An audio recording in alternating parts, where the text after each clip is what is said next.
మనం సంకలంతో లేకపోతే ముల పుష్కరాలు దానికి ఇంకోరు మనకు డేట్ ఇచ్చి ఇంకొకరు డేట్ ఇచ్చి ఆ రకంగా చేయడం వల్ల ఇది మా సిద్ధాంతం సూర్య సిద్ధాంతం పూర్వ సిద్ధాంతం ఇలాగా ఆ చర్చల్లో పాల్గొని ఏ సిద్ధాంతం నమ్మాలి కొంత లౌకికులందరూ కూడా పూర్తిగా సంస్కృతులు అయిపోయారు. ఇంజనీర్ చదివినా డాక్టర్ చదివినా ఏం చదివినా ఈ వాళ్ళకి ప్రతి ఇంట్రెస్ట్ చూపించట్లేదు.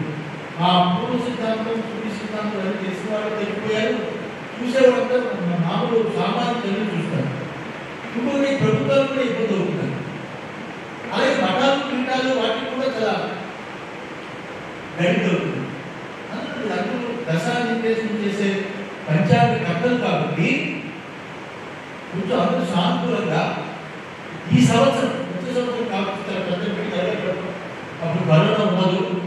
మొత్తం రాష్ట్రం 2 రాష్ట్రాలంతటా అందరినీ పిలిచి చాలా పెద్దగా దేవాలయ ధర్మశాఖతో పాటు సాధారణ కూడా దాంట్లో సంయుక్తంగా చాలా పెద్దగా ఏర్పాటు చేస్తారు. 2 రోజులు 3 రోజులు పెట్టి మనసు ఈ సంవత్సరం తిరుపతిలో పెడదామని ఆశ్చర్యం చెప్పారు.